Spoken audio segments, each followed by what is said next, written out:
Good evening, everyone. As the last of you take your seats, welcome to the second time. It's been our pleasure to welcome you for the Asia Pacific Cyber Maturity Metric. We've made it to our second birthday. Hopefully there'll be many more. And we're very, very pleased to welcome two guests this evening to help us launch this product this evening. We have Mr. Ben Hayes from Commonwealth Bank, Chief Information Security and Trust Officer, and also Mr. David Irvine, who doesn't really need any introduction in this town, but ex-Director General of ASIO, amongst many other positions that he's held around town. So without further ado, I'm going to hand over to Ben to make a few opening remarks. Ben, please. Good afternoon. So firstly, thank you so much for the opportunity to be here and to make a couple of remarks.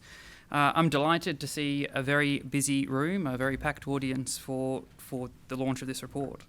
The Commonwealth Bank is a proud supporter of ASPI and in particular the International Cyber Policy Centre. Having a think tank with such professionalism and such dedication that has a focus on this topic is hugely important. And this is an exceptionally broad topic, cybersecurity. It's one that has relevance from a national leader perspective, one that's relevant to businesses, it's one that's relevant to communities, but of course to regular citizens as well, and consumers. It's a hugely broad topic and it requires a lot of focus, and the work done by ASPI is tremendous in this regard. For a while, myself and a number of people have been quite vocal on the topic of cybersecurity and its link to economic prosperity. The opportunity that cybersecurity presents for us to grow our domestic businesses, but also into a national and export economy as well.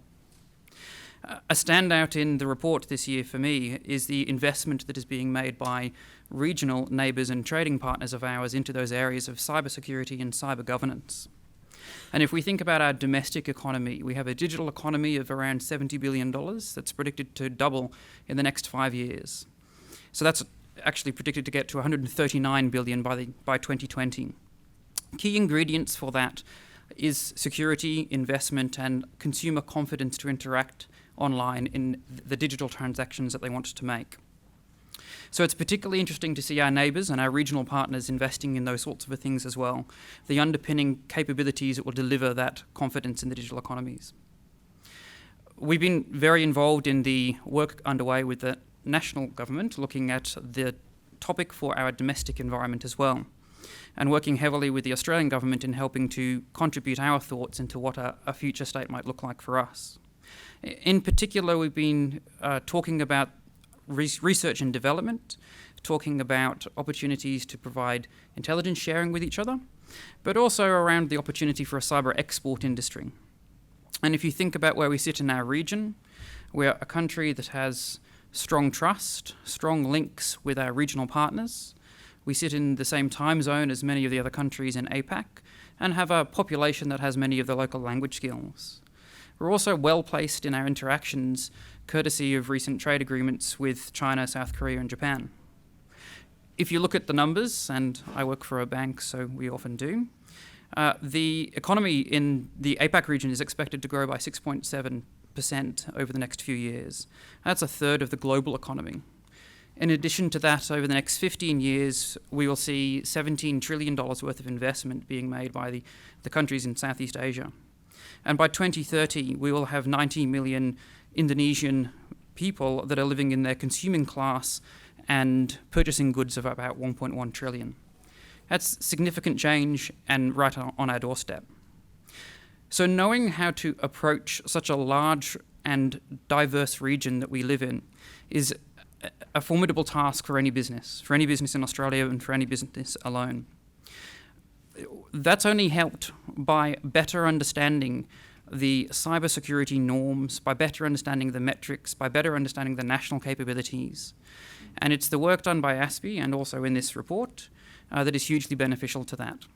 It helps businesses in our economy, in this market, better understand the region in which we're living in, the organisations which they can work with, and it helps them make sensible decisions around where to invest, how to engage locally with their business community, and also potentially how to help our regional countries in their own investment themselves. There are some direct opportunities for Australian businesses in that regard, and some indirect ones. The direct ones might relate to providing some of the technical capabilities, and the indirect ones related to just an increasing trust by their citizens in their willingness to interact online. Really exciting opportunities for us, and I think the work, again, done by ASPI and in this report is outstanding. Two very clear benefits in my mind. One is it normalises the conversation. It creates a benchmark that has high quality, rich information, and that provides a knowledge base. It provides a knowledge base for an informed conversation. The other benefit of the report is actually the bilateral and multilateral engagements that ASPI undertake. So when I'm looking through this report, I'm seeing not just high quality data, but in addition to that, testament to a set of conversations and a set of interactions and relationships that have been created with our partners. Really exciting report, and thank you for the opportunity to say a few remarks. I'd like to offer the first congratulations to Toby and the team for some outstanding work. Thank you.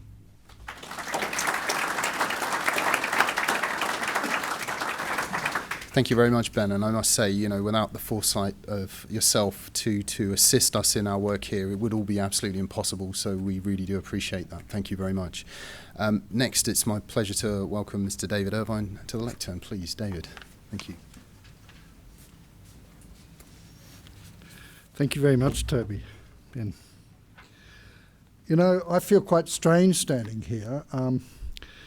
I grew up in the era of Bakelite telephones. Most of the people in this room probably don't remember what they were, but you do occasionally see them in museums and on 1940s movies.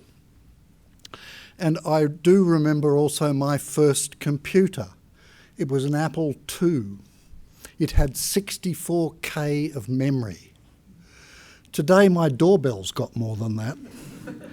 And you know, really the explosion of the digital world, most particularly in the last 10, 15, 20 years, has brought enormous benefits to humankind, not just in how we communicate and exchange ideas, but in the very way we manage our lives and achieve real human progress.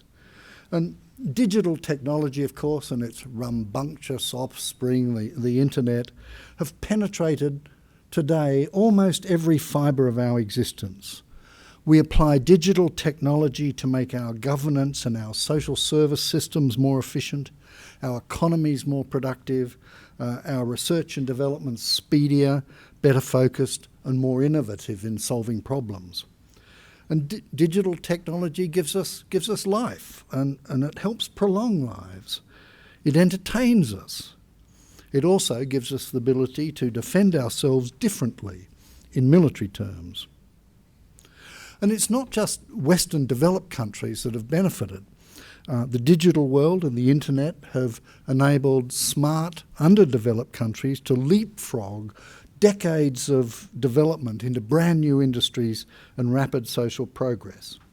It's accelerated what I keep calling the democratisation of information, bringing knowledge and ideas to the half of the global population that is now actually connected to the internet, and through them to most of the rest of the world. We are, however, discovering rapidly what I call, if you like, the dark side of the cyber moon, which probably places me at a certain point in your musical memories.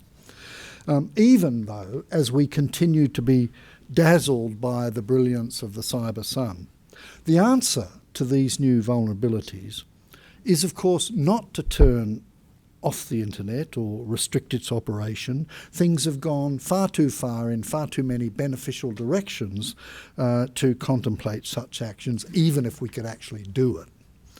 Rather, in my view, the answer lies in recognising our vulnerabilities, the vulnerabilities that we've created with the internet, and employing the same creativity used to build the internet and the IT culture to address and mitigate its malicious byproducts.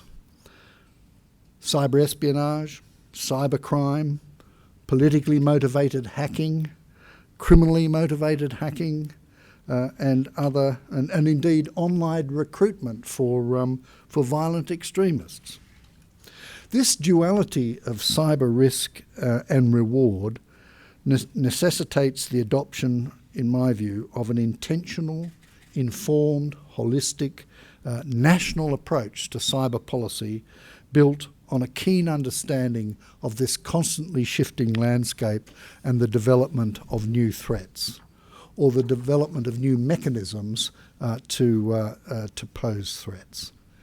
In this respect, I guess we're looking forward very much to the government's promised report on cyber security. In the meantime, this ASPI report should help inform our understanding, assisting governments and businesses across the region to secure their information more effectively. If we think about elements of the threat, the Australian Cybersecurity Centre, for example, predicts that in the near future, the number of state and criminal actors with sophisticated cyber capabilities will increase, as will cybercrime, almost as a service, lowering barriers to entry for malicious actors seeking to undermine our national security or interfere in our personal lives.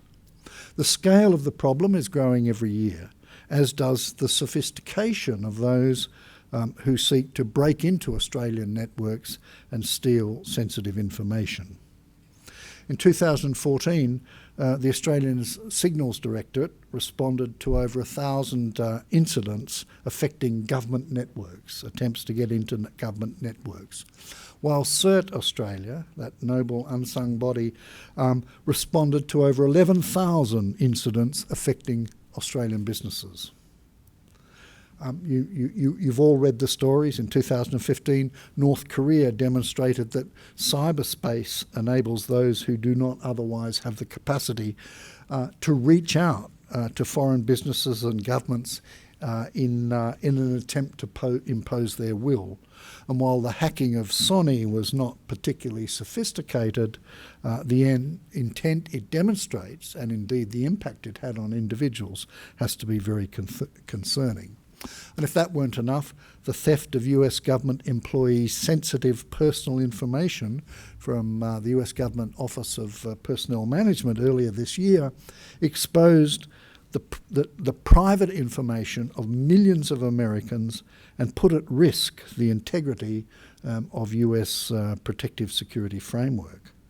A similar event in Australia would have serious consequences for our national security. The rise of terrorist movements and the ease with which they can plan, organise and recruit in cyberspace, literally down to days and weeks it would seem, is also a concerning threat to security.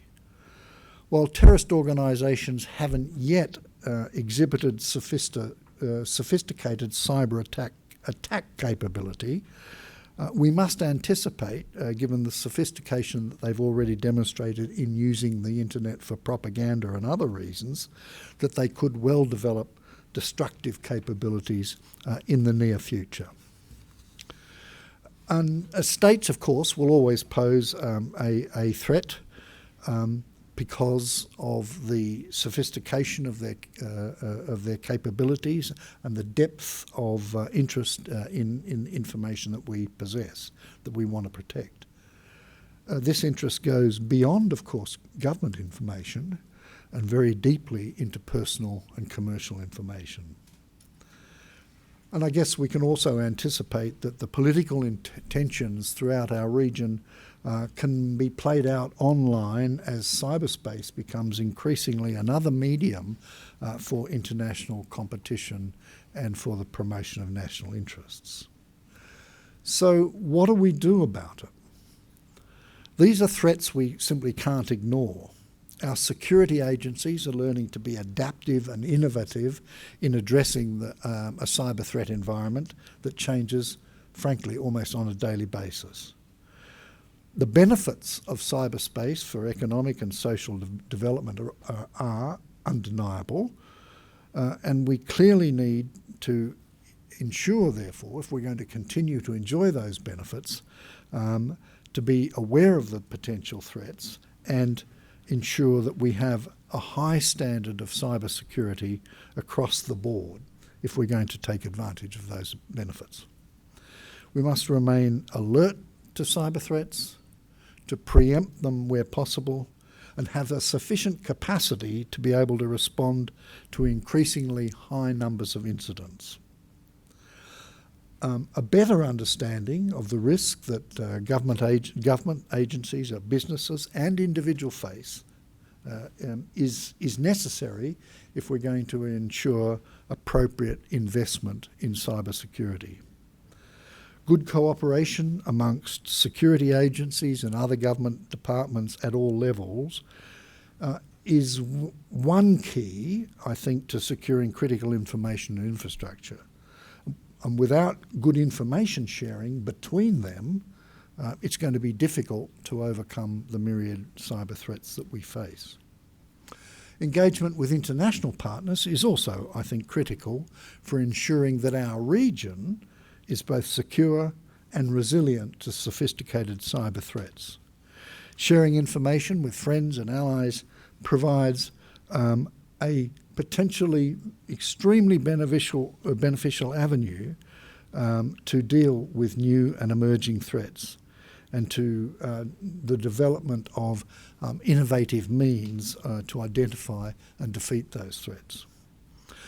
Australia has always worked closely with its long-term partners on cybersecurity, but there is also, I believe, a scope to expand these relationships to less typical partners. And the role of this report in identifying opportunities for engagement in our region is particularly welcome from this, dare I say, regional perspective.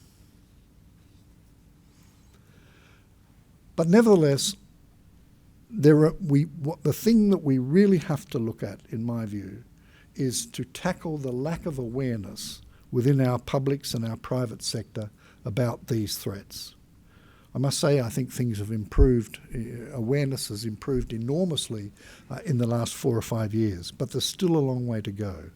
Building a more cyber-secure country requires further work to educate people about the risk that they face, how to mitigate that risk, and where to find help when necessary. Specifically, corporate boards and management bear significant risks of the impact of malicious activity that will ultimately affect their bottom lines and their reputations. And they need to consider carefully the nature of the threats that they face and what their own security culture is. And if I may echo something that Ben said, I see the cybersecurity sector as an avenue for enormous growth in Australia, as an avenue, as one of the means, as we look at the hollowing out of industry in certain areas of Australia, as one of the means of the new industries that we can really work very hard to create a position in the world for Australia. And as one who's been very keen to see Australian businesses supporting academic research into cybersecurity, I certainly hope that Australia will become a world centre of expertise in this crucial and ever-expanding field of endeavour. It's an obvious avenue for a country aspiring, as our politicians constantly remind us, to become a truly smart country. We need to develop that smartness in cooperation with industry and in cooperation with other partners in the region. I congratulate ASPI and the authors of this report, and I commend it to your attention. Thank you.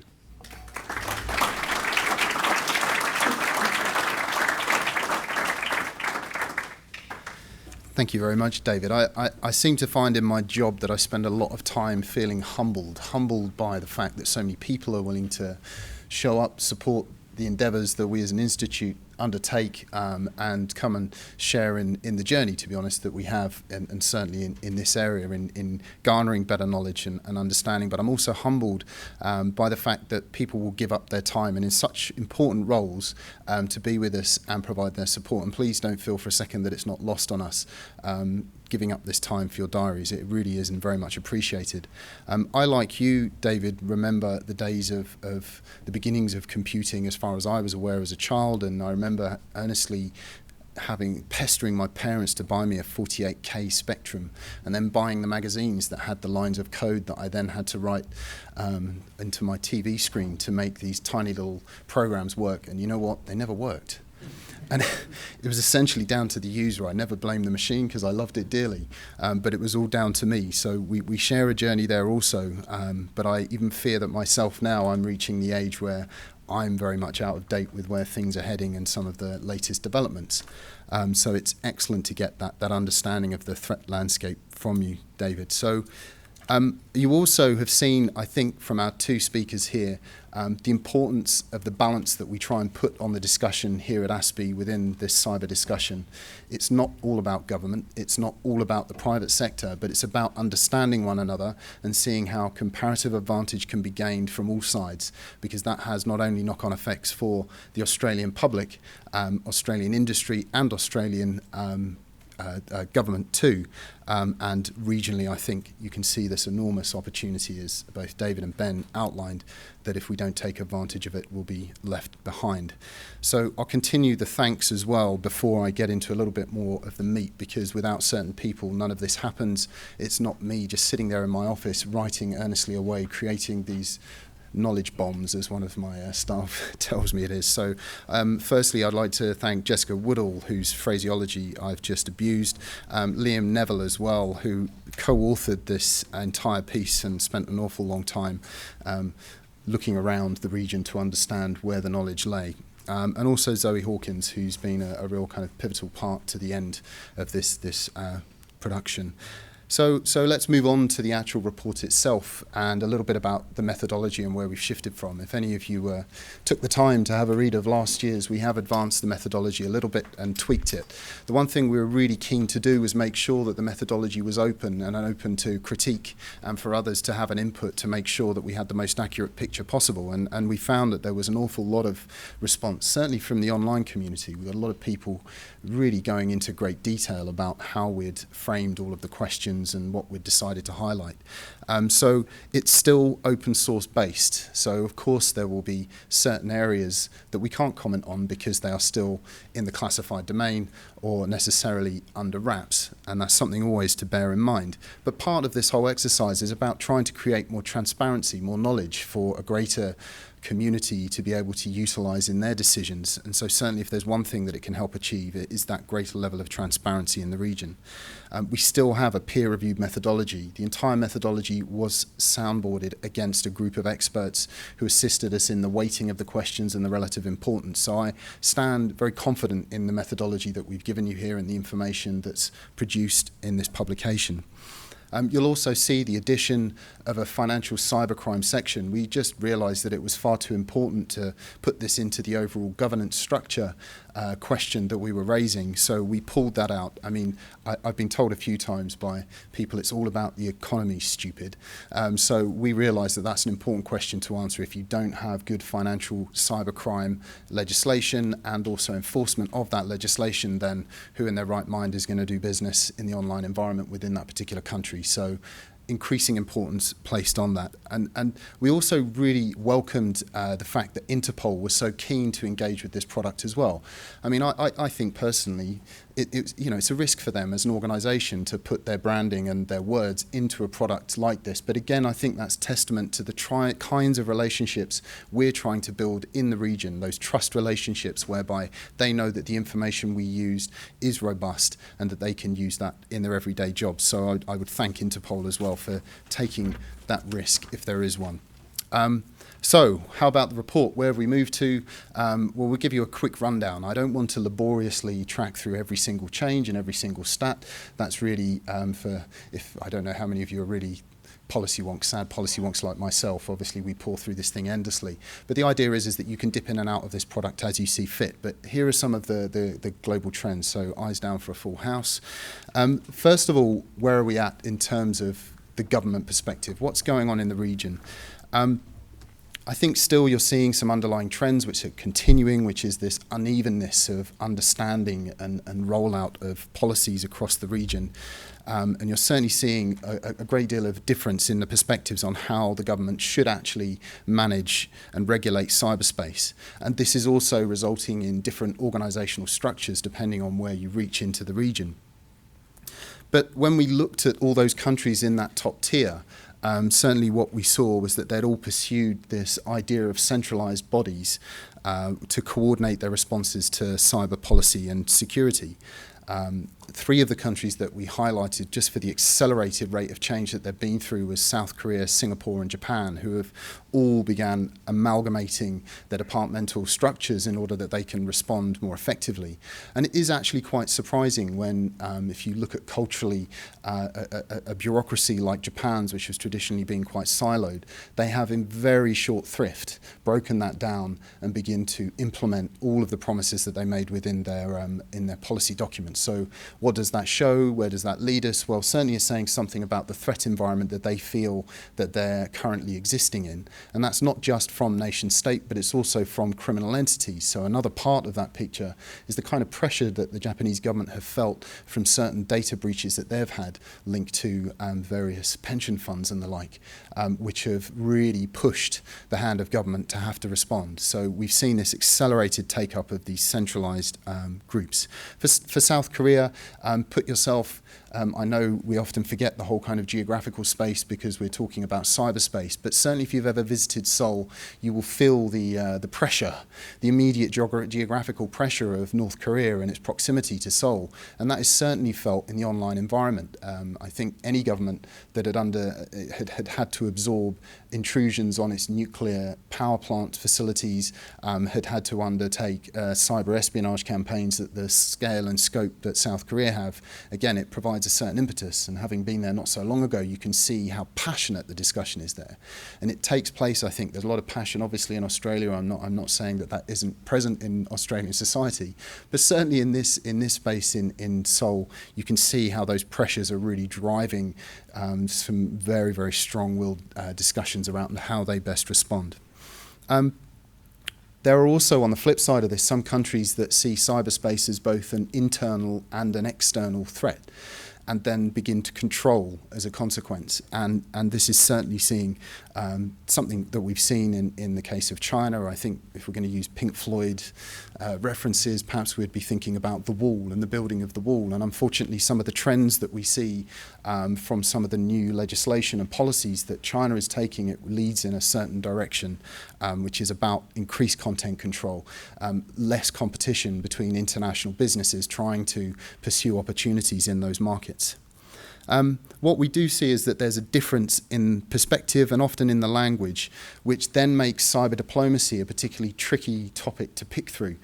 You're trying to get a common understanding of what the threat picture is, what the responses are, but because the language is so variable and the policy is so different at times, that makes it very challenging for the diplomatic side of this, which is a growing industry, if I can use that term. But it is beginning to be better managed, I think, in multilateral fora, and increasingly in new bilateral cyber dialogues that we're seeing pop up over the last 18 months. Australia has many of those itself, with various regional partners, and you're seeing this increasing frequency of that. And that can only be a good thing, because regardless of if countries are disagreeing with one another, which many do in this region, that continuing dialogue is important to begin to find areas of common understanding. If perhaps agreement might be far-fetched, but at least getting some common language and common agreement about where we can progress, that is vital. The ASEAN Regional Forum is a notable but often undercooked or unfocused, perhaps not enough public focus of quiet but purposeful work that's been continuing to go on around trying to stem the risk of potential conflict as a result of what's been going on in cyberspace. We see that CERT engagement and cybercrime cooperation still this year remains a real centrepiece and key conduit for these kinds of conversations that are ongoing and capacity building and cyber engagement. But we do reach a point where the debates around internet governance and norms of behaviour is likely to continue in the region, but I'm not quite sure where we're heading with that at the moment. Clearly, larger groups like the UN Group of Government Experts, which have now publicised 2 sets of common understanding, there's clearly productive work ongoing there, but I think still big question marks about how this results in practical action is clear. Again, what we've seen over the last 12 months is that the gulf between the haves and the have-nots is still there, and if anything, it's growing. We've seen robust investment from the top-tier countries, and they are surging ahead, whilst in the bottom tier of nations that we looked at, unfortunately, those investments still aren't taking place. So the gulf is growing. Now that, on one hand, is an enormous opportunity from a private sector perspective for the kinds of investments to assist in certain parts of economic development. Absolutely, that is there. And there's also the opportunity for government to begin assisting in capacity building within the region, but those gaps are growing. What about the military use of cyberspace? I mean, where I started in a lot of this, on a lot of this issue, 20 years ago now, it's scary to say that, in about 95, was the fact that it was seen, cyber activity or cyber was seen as a way of perhaps fighting wars of the future. And so often it gets a lot of focus, and we try and turn the volume down a little bit on the whole concept of cyber warfare and wars being fought by cyber means. We feel it sometimes loses the central discussions that we should be having around what are the things we can address now. But clearly, it's still at the forefront of commentary. So, what are we seeing? Well, clearly, a lot of this is still hidden in the shadows, and how regional militaries are addressing cyberspace as either a threat or an opportunity or both is still somewhat cloudy. But what we can see still is this ongoing process of development of all the nations that we looked at who are addressing at the very basic level, at very least, as to how they begin adopting and thinking about cyber as part of their military doctrine. That is certainly a trend that we continue to see. And we do know that threats to military networks is continuing to grow in the region. There are more military cybersecurity centres being announced around the region, but again, the effectiveness of these measures, time will tell how well those will continue. So what else have we seen? We've certainly seen that the US and China have begun to be a little bit more open about how they perceive military doctrine in this area and integrate cyber operations into their doctrine and strategy, and the opportunities that they both see to gain an operational advantage over opponents by engaging them in cyberspace as well as they do in the physical domain. So there's beginning to be a bit more transparency about what's going on with those two countries in this area. Now on to more of the opportunities. So what's going on in the business environment, and again, something we try to highlight as much as possible in this report. Where are the opportunities? Where's the growth? Well, Ben rightly said, despite what's going on in this region and the problems that are going on in China with their economy currently, the GDP growth rates across this region are expected to be 6.7%. Now, if I was back in Europe, I'd be looking at those kind of growth rates very enviably and thinking what a colossal opportunity missed if I wasn't playing in that ballpark. So there is still a lot of positivity around what's going on despite some of the reporting you might read. So what we do, however, see again is this divide between the have and have-not. So whilst liberalised economies are clearly ploughing on with investments in e-commerce and in the digital economy. For example, if you look at the growth in Japan over the last year, there's been a growth of 7.1% in terms of its e-commerce revenue, up to about $114 billion currently this year. And you also see in countries like Malaysia, which I think ICT counts for about 16% of its GDP. So, there are growths, there are a lot of investments going on, but it's about how do we take greatest advantage of that.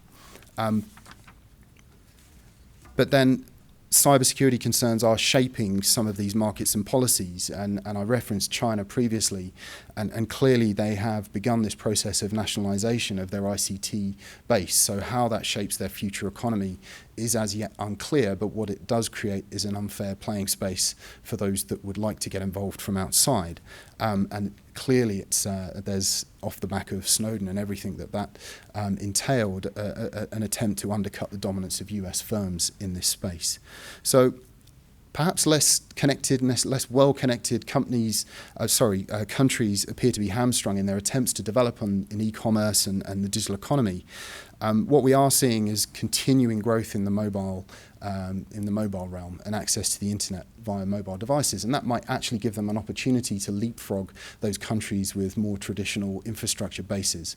But again, there's a big question mark over that, because if the right cyber policies aren't in place to assist that adoption, the early take-up, then you could easily find yourself in a position where that whole new access route is being abused wholesale by the cyber crime that's taking place within your own shores and from abroad. And that brings me on to my final part, you'll be pleased to know, which is around our new section, which is on cybercrime, and specifically financial cybercrime. How are these sorts of crimes undercutting competitive advantage? So obviously, again, it's that yin and yang. With increased opportunity and greater access to digital commerce comes the increased threat of financial cybercrime. Crime is as much a business as business itself. It will look for opportunity, it will shape, morph and target where it sees an opportunity. For example, if you're dealing in a country like Indonesia, where over 80% of all software is pirated, then you begin to see a great market opportunity because of the kinds of frailties within systems and networks that you could then exploit. Similarly, in Vietnam, similar figures around the percentage, over 80% of all software pirated. That's not a level playing field, and clearly a gap that needs to be plugged for those countries. I mean, that said, Vietnam has still got some really quite interesting tech startup communities that are beginning to try and thrive in that environment, but unfortunately the rug will be pulled from under them if the kind of more sound, solid base of policy is not introduced quickly.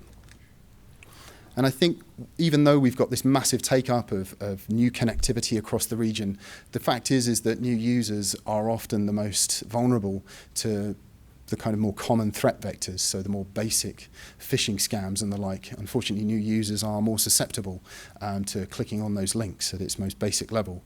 And so there is clearly, as David said, a very long educational and broad educational journey, I think, that's got to go on not only in this country, but in those emerging markets in the region. And this clearly, I think, offers an enormous opportunity for capacity building in the region. It's not to go and preach to these countries, but it's to assist in creating more information for new users coming online, because that will squeeze the space in which cybercrime can actually operate.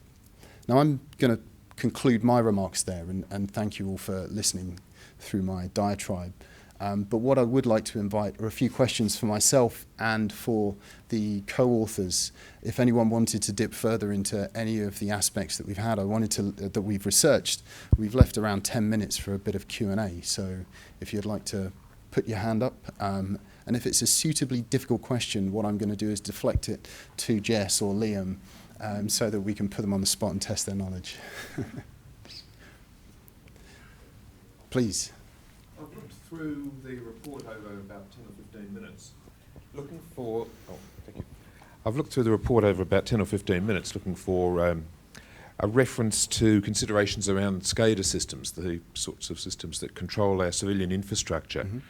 I'm interested in the considerations that may have gone into or be relevant to why they are not more specifically mentioned, because they're extremely important to our society.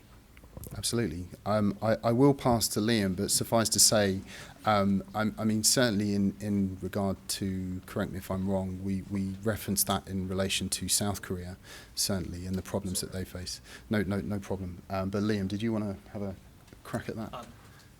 Obviously a really good question. The problem with trying to doing this research sometimes is that, I mean, it's all desktop based as well, is trying to get information for all the countries on such a specific topic is rather difficult. We did touch on it where possible in terms of critical infrastructure protection, in terms of, I think it's question 1A and question 1B, on certs as well, who often have a very critical role in dealing with threats to SCADA systems. But it was very difficult to actually deal with that specific issue as a standalone question. So where you probably see a reference to critical infrastructure protection or C&I, that's where we've touched on it. Greg. Yeah, thanks, Toby. Great report. Being a military person and being in the Strategic Policy Institute, can't help but notice the increase by some countries in their sort of maturity in military capability, or however you want to phrase it. but Australia stood still. And you do foreshadow the proposition that the new white paper might sort of amend that, but could you make some comment on why Singapore left 2, China left 1, the United States I think went up 1.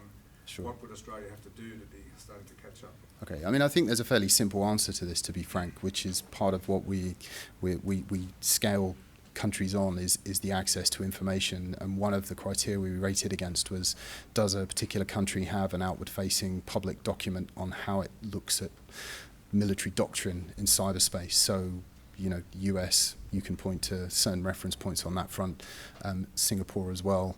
And you can also see some of the developments in terms of their military structures around this. So I guess if we were answering a question directly about Australia, it's certainly something, I've talked about it before as well, which is, I think, a publicly digestible version of how the ADF think about cyber as a force enabler would absolutely be welcomed. Again, it's about transparency, it's about helping countries understand where they lie in this great picture, and you've certainly you've seen a ramping up of that. Now, I wouldn't suggest it would be in the same vein that South Korea announced their cyber military capabilities, which was very direct and not even a thinly veiled threat. That I don't perceive as the way that you go about this, but I don't think there's anything irrational about saying an open-facing document about how the Australian ADF think about cyber as an integrator, as an enabler, would be a bad thing. And certainly, I mean, again, this is where we're slightly hamstrung, because I would imagine that there'd be plenty in the Defence White Paper when it appears around that very issue. But as we're dealing with what's actually out there in the open source, we're somewhat limited. So good question, absolutely.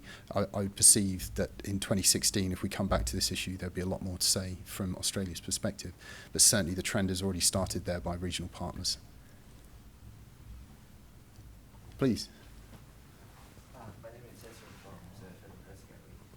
Obviously, I have a Chinese background, and I come to all these events, keeps listening to people saying about opportunity with China. However, the government's current policy is very unfriendly to the state-owned companies, if it's coming from China, and also even for some private company, people are still very scared about.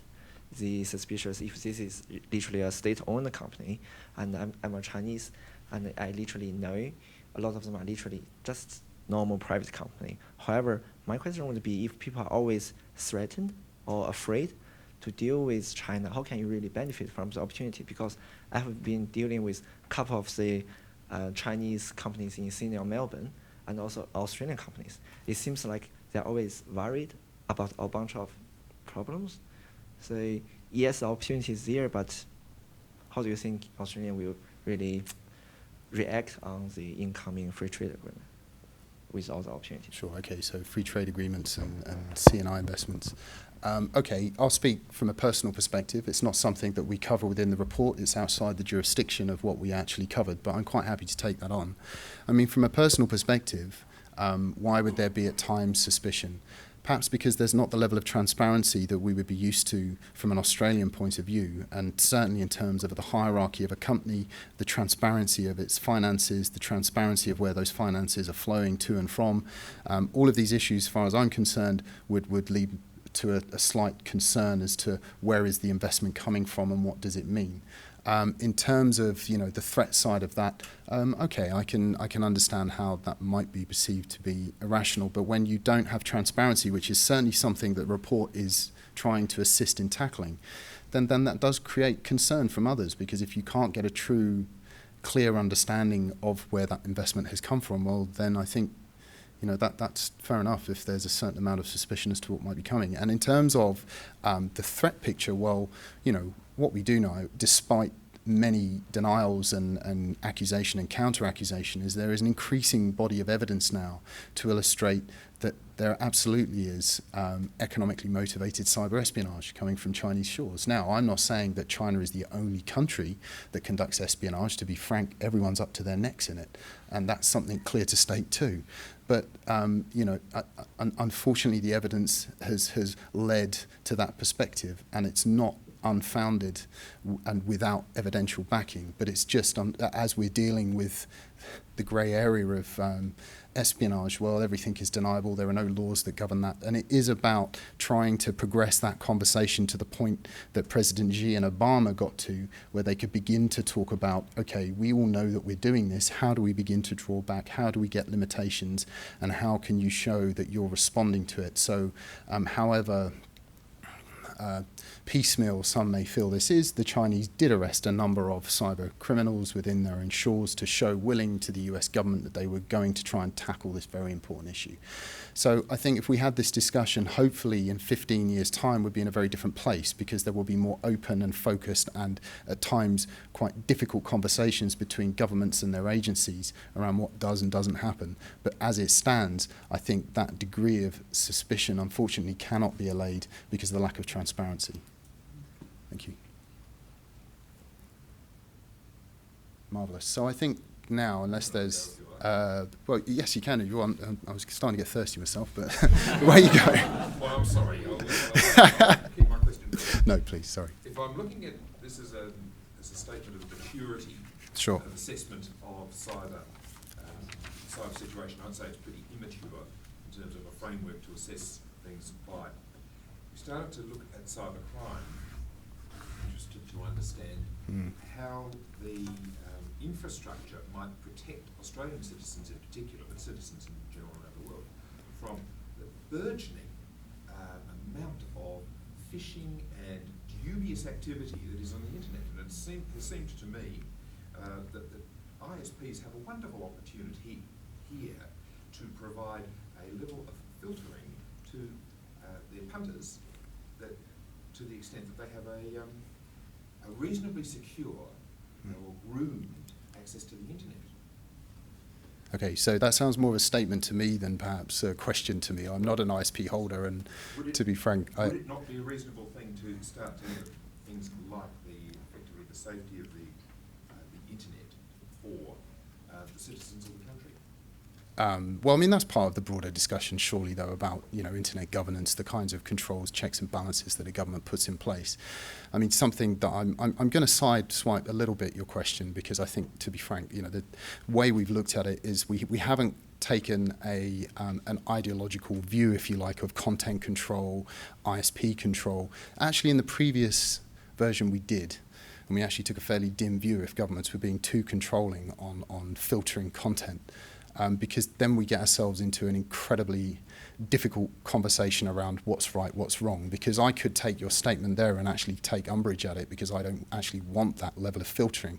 I mean, I've had it put to me by various experts that actually all they need is a very clear, sound mind to be able to filter out a majority of the threats that are ongoing. And a lot of it is about education of an individual and understanding and, what's on their systems, what's actually coming at them, and having that broader education campaign is better. Because, to be frank, if we put the pressure on the ISPs to be filtering out all of the bad stuff, well, doesn't that take away the responsibility of an individual to actually understand the subject, understand their risks online? Because I think we enter into very difficult conversations around where does an individual's responsibility begin and end. And I mean, personally, I'm happy to accept a certain degree of risk online rather than know that my ISP is filtering out everything, which might filter out some of the good content. I was thinking of an opt-in rather than a... Okay. Wasn't explicit in your question, but perhaps... so perhaps we can continue talking about that over a drink. Thank you. So we're going to wrap up now. There are drinks outside, and happy to take more questions and debate as we move outside. But thank you very much for all of you coming along, and especially to our two speakers this evening, Mr David Irvine and Ben Hayes. Thank you very much.